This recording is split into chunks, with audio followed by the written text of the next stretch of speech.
And hello to you, and welcome to the Richard Nicholls podcast, the personal development podcast series that's here to help inspire, educate, and motivate you to be the best you can be.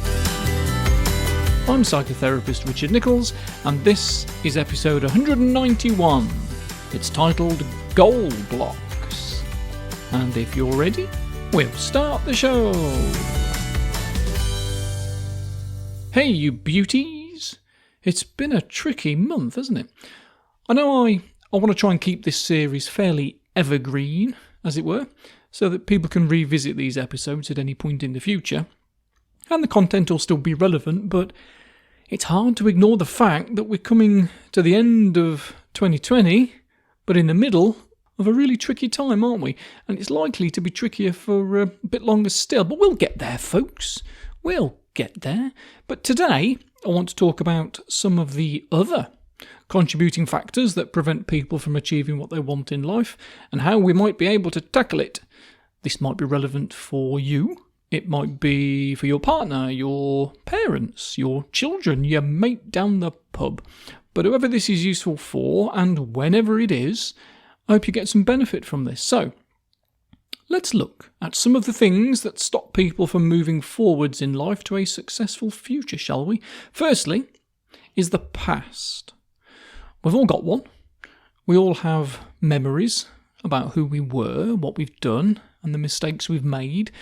And unfortunately, the past is the only place our brain has got when it tries to predict the future. So we often go round and round in circles, either making the same mistakes or predicting the same outcomes and not taking any steps at all. And we might not be aware of its influence, but the past can really eat away at people. Not just our own mistakes either, but the mistakes that other people make as well, those mistakes about us.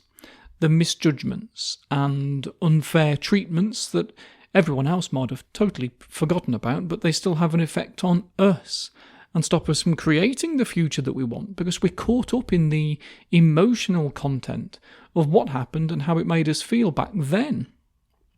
Which leads us on to the next thing, blaming others. Having an external locus of control.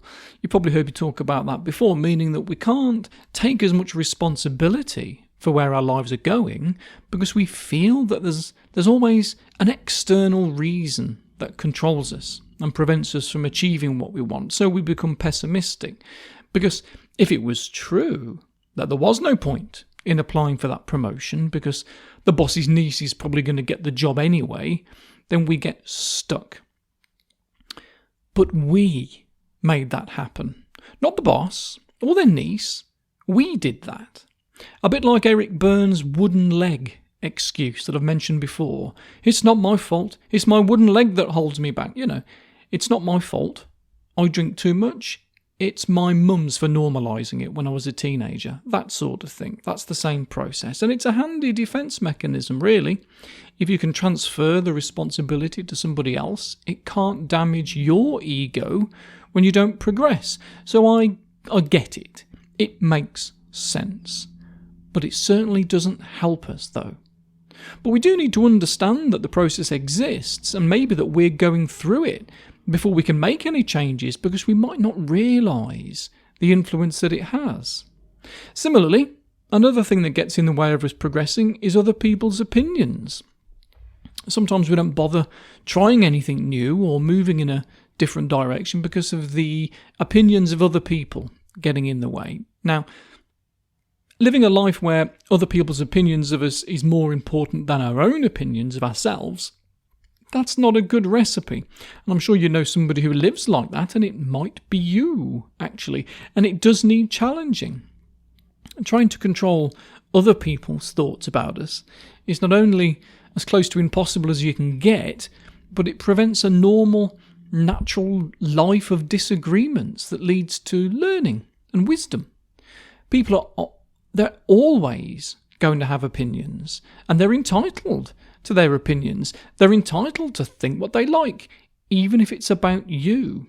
Doesn't mean they're right, but they should still be allowed to think what they want, and what someone thinks of you is none of your business.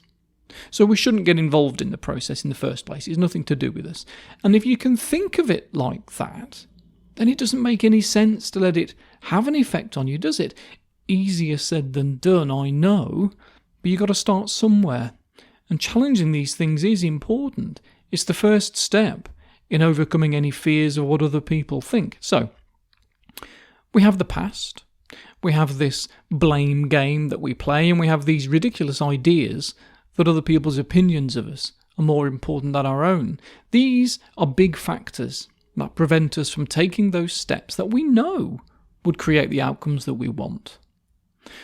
More than likely, where we are right now in our life, in the absence of a pandemic that puts many things on hold, of course, is no one else's fault. It has nothing to do with other people, and it's got nothing to do with our past. It might be because of the choices you made and the opportunities you did or didn't take in the past, but it's not the past itself. And that's exactly the same for the future as well. Where you end up in 5 years, 10 years' time is going to be because of the decisions you make and the opportunities you take in the present. So if you're not where you want to be in your life right now, or you don't have what you want to have, or whatever it is, it's got nothing to do with the past. It's got nothing to do with your circumstances or other people. But it might have everything to do with the fact that you didn't know that you could take responsibility over your own life. Now, that might be someone else's fault if you want to play the blame game. Yes, that might be the wooden leg, the alcoholic parent, or the trauma you've experienced. But not learning from that and doing something about it, that is your responsibility. Yes. And pretending that that isn't true and sticking your fingers in your ears because you don't want to hear it, that is in your control. And realising that, horrible as it sounds, it may just help you to take your fingers out of your ears and then take those steps to create the life that you want, or enjoy the life you already have. And I know that's a hard concept for people to digest because we can't easily forget our past. We can't forget the extremes. We can't forget our abuse or trauma or just mistakes. We can't forget what we've been through in life. And I'm certainly not going to belittle or disregard somebody's experiences. I don't want you to disregard your own past. But the great thing about the past is that it's gone. It's over. Those events no longer exist in the real world, but they do exist in our minds. And that's what tends to keep the feeling real. That's what makes them feel like the present rather than the past. The rumination keeps them alive. But memories are just thoughts. They might not even be real memories because our thoughts fill in gaps or plain old make stuff up. We confabulate. Think of it like this. If you've had a bad experience, if you've already been bullied or mistreated, if you've already made mistakes and beaten yourself up, if you've already felt guilty for hurting somebody or cheating on them or whatever, then you've already paid the price once. You certainly don't deserve to be paying the price for it over and over and over in your mind every day, because that experience belongs in the past, and that's where it needs to stay. If someone hurt you once and they're still living in your mind, hurting you over and over again, then something isn't right, and it could well be holding you back from being the happier you that you have the potential to be.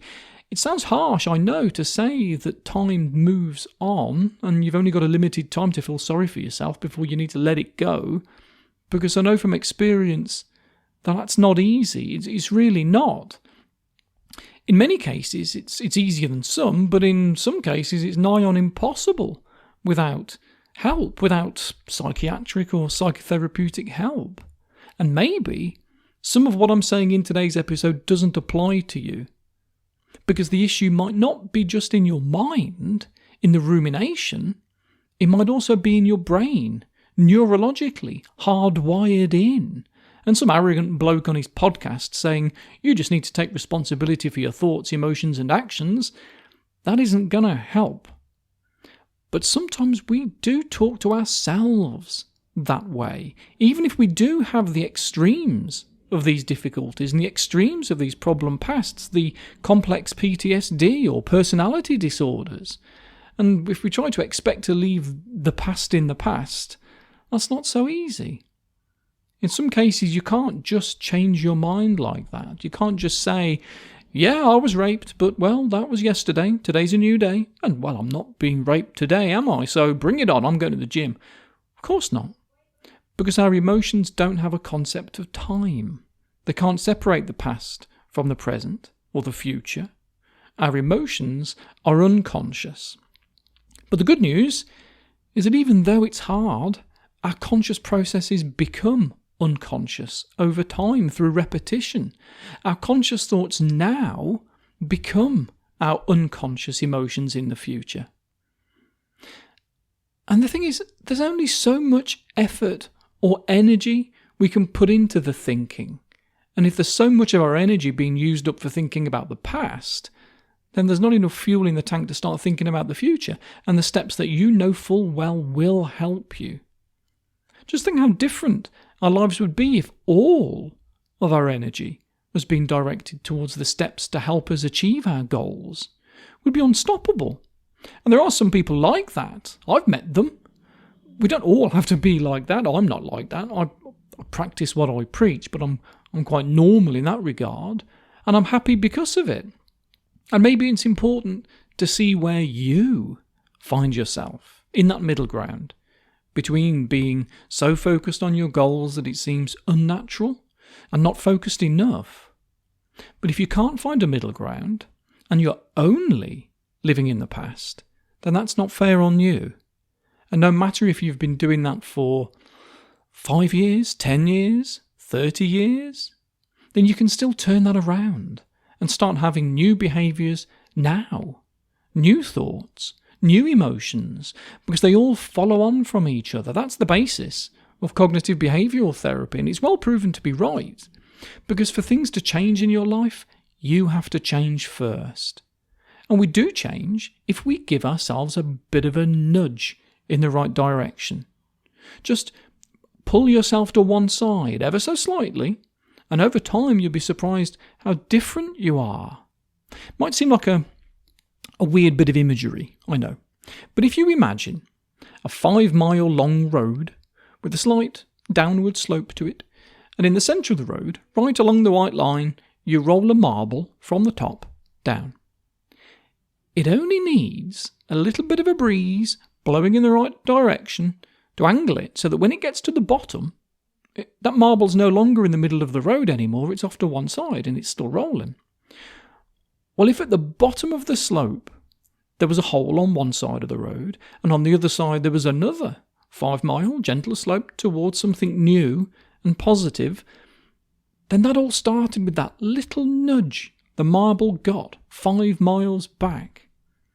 We just need to make sure that we nudge ourselves away from the holes and towards the life that we want, and we get a whole new trajectory.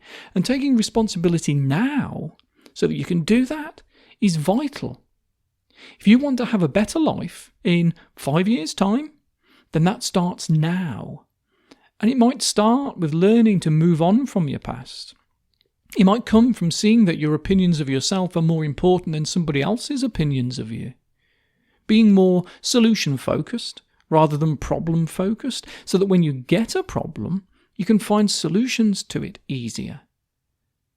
It's hard not to feel sorry for ourselves when things are cruel and don't go our way, but throwing a tantrum or a pity party doesn't tend to help.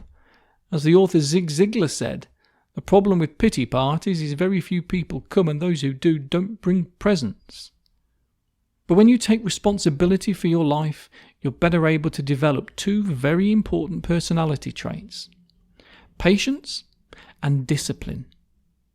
And for most things in life, those 2 things are probably the most important ingredients to creating a successful life, whatever successful means to you.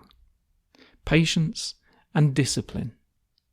Patience to practice the daily actions that will nudge you along the right path, and discipline to stick at it, like that marble rolling down the hill.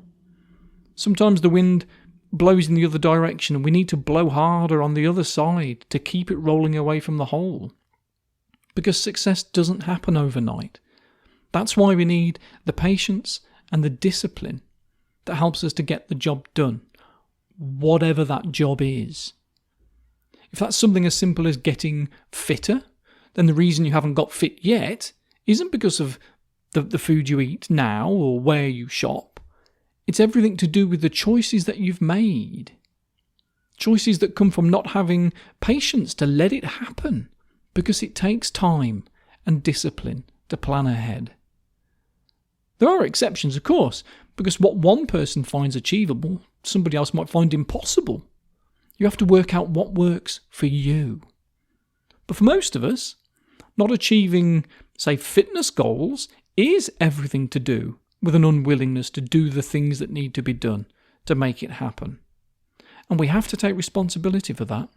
And not blame lockdown or Slim Fast or Weight Watchers or those stupid liquid diet sachets that make your hair fall out and say, oh, it's their fault.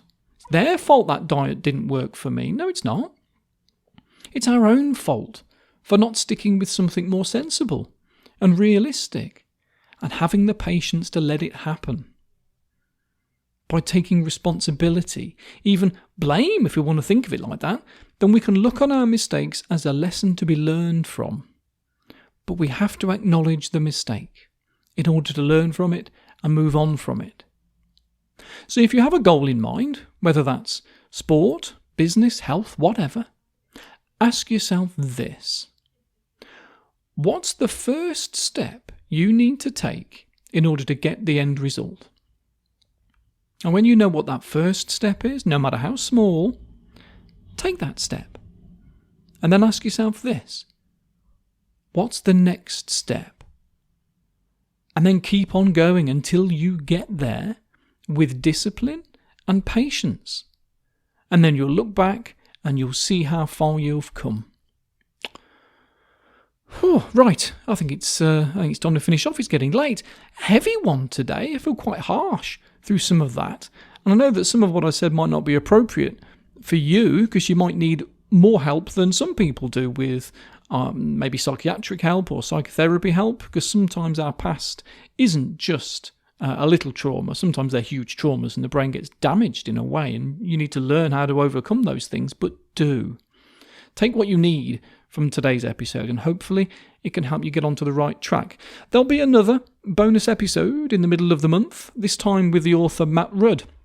We had a really nice chat about men's attitudes to health, about parenting, and about his book, Man Down, which is well worth a read. So that'll be in a couple of weeks. In the meantime, if you want more episodes, then head on over to patreon.com. And for as little as £5 a month, I'll sort you out with a new episode every flipping Monday morning.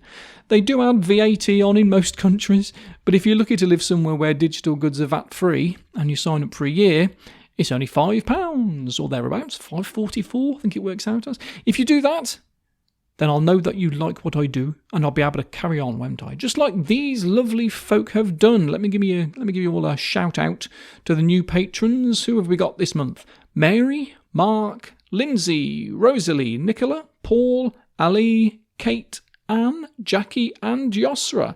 Whether you're a top tier patron or you're just chucking me a quid to say thank you for what I do, I am forever indebted to you. So thank you, genuinely mean that. I'll love you and leave you all for now. Remember to wash your face, mask your hands and stare into space, or whatever we're supposed to be doing to stay safe. And I will speak to you next time. See ya!